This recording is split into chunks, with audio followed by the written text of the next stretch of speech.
Season 1, Episode 2. Welcome to Concord Stories. I am Jim Sherblom, Concord's audacious storyteller, and my co-host is Belyazid.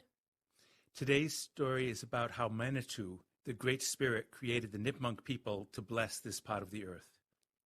The Nipmuc people, or people of fresh water, began to settle around the Musquetaquid River basin around 11,000 years ago, shortly after the massive ice sheets from the last ice age receded.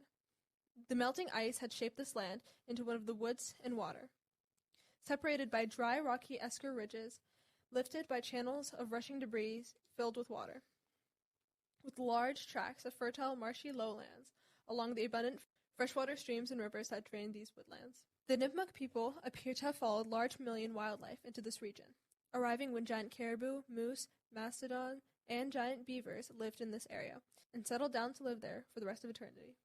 A Walden Pond Park ranger recently showed Jim a picture of a 10,000-year-old giant beaver skull, which was as big as the skull of a black bear today.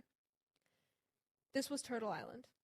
According to their legends, a gift from their god to the Nipmuc people for over 3,000 years, until about 8,000 years ago. According to the archaeological records, the Nipmuc people were hunter-gatherers, following the migrations of wild animals, seasonal runs of alewife, salmon, and eels, and collecting wild plants to eat. These Nipmuc people developed a complex system of values, ethics, and myths that helped them deal with the ever-changing environment. They lived in small, family-oriented clans and moved from location to location, traversing many miles every year. Over time, the larger animals died out or moved further north as the climate continued to change. So these indigenous people adapted to their changed environment and began to settle down. They gradually became people of this land.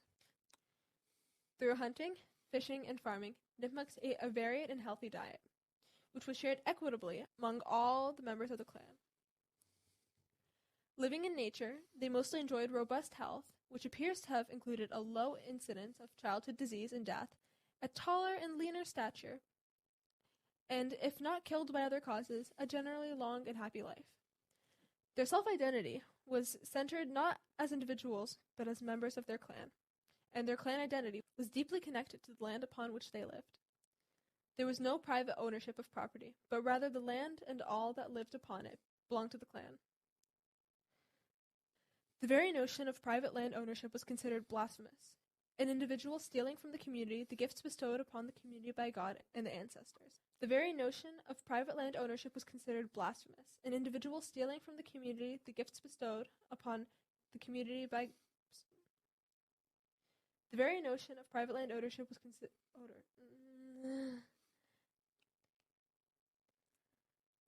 The very notion of private land ownership was considered blasphemous, an individual stealing from their community the gifts bestowed upon to the community by God and the ancestors. In Algonquin, Natakina means the land to which we belong. Algonquin has no word for the land an individual person owns. Warfare was common. It was a ritual part of proving one's manhood, but with deaths limited to the combatants themselves. Depending upon the circumstances of battle, an indigenous wisdom teacher could issue a ruling based on honoring the circle of life. Needlessly killing a family's provider of food and survival could incur an obligation on the killer to provide for that family's survival. Intermarriages between clans and tribes were frequent, and adoption of vulnerable people, whether made vulnerable through warfare or disease, was common. This often became a way of replacing a loved one lost to warfare or disease with someone who could learn or be taught to carry on their role within the clan or tribe. This was a deeply relational worldview centered on clan, shared land, a sense of place, shared humanity, empathy, and compassion. Childhood was cherished, a time for play. No adult ever beat or physically disciplined a child, unlike the English Puritans, who taught that to spare the rod was to spoil the child. The first European colonists to visit the indigenous villages remarked at the freedom and lack of physical punishment enjoyed by the indigenous children. The Puritan minister, Cotton Mather, declared them the most humored, pampered, indulged things in the world. Before the European colonists brought plagues and destruction, this was a stable, seemingly happy, perhaps kinder, well-adjusted, well-fed, interrelated, and prosperous society. There were few sanctions. Murder was the concern of the victim's family, who might revenge it or receive a payment from the murderer's kin. Marriage was not binding if the partnership proved to be unsatisfactory. Indigenous life was carefree by comparison with the Puritan order.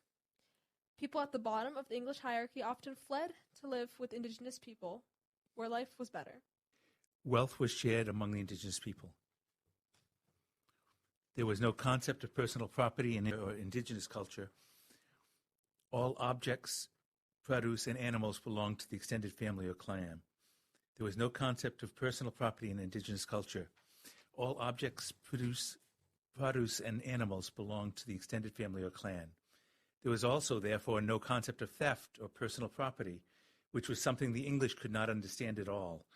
They complained bitterly at indigenous people pilfering provisions out of their fields and houses.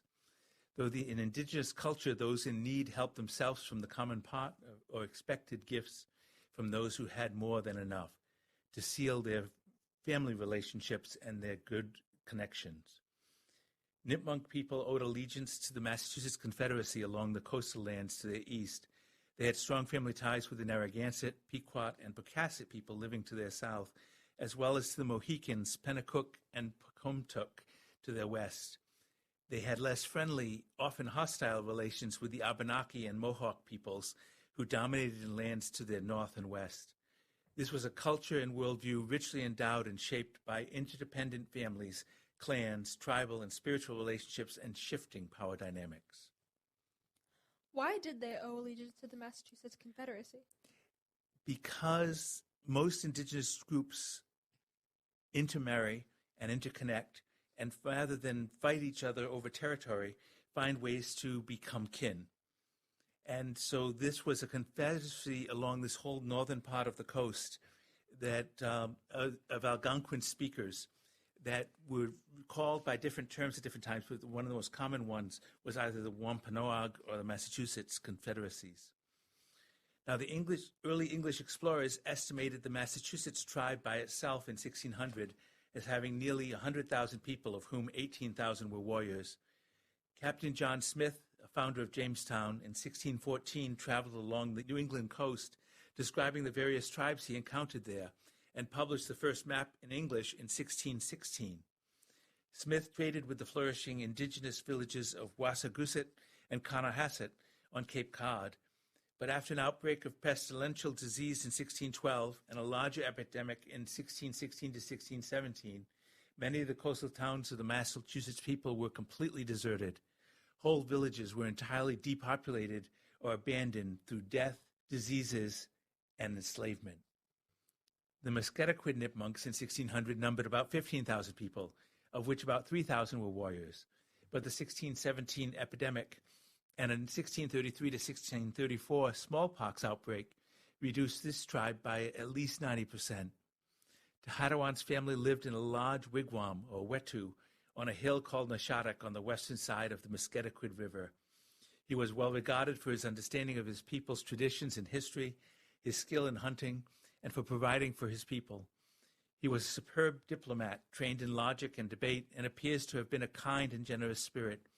He didn't understand English, was illiterate, had no concept of land ownership, and a very different cultural understanding of what it meant to be human and to be a leader and his relationship with the interconnected web of life. The Musquetaquid Nipmuncs had a deeply family-centered way of life, now weakened, but perhaps allying with the English could save them from their enemies. A sachem's power derived from his or her family connections and ability to protect his or her people from violent death. Shamans, called powwows in New England, acted as intermediaries with the spiritual world. They demonstrated their relationships with the spirit world through dream interpretation, healing, and prophecy. Because the status of powwows depended on their success in demonstrating their ability to manipulate spiritual forces through ritual means, their influence often waxed and waned. In the universe infused with spiritual power, maintaining reciprocal relationships through rituals and ceremonies meant keeping the world in balance, ensuring the people's well-being, and this was the purpose of indigenous religion. Indigenous spiritual life was built upon an expectation that if they maintained their place in the circle of life, all would be well.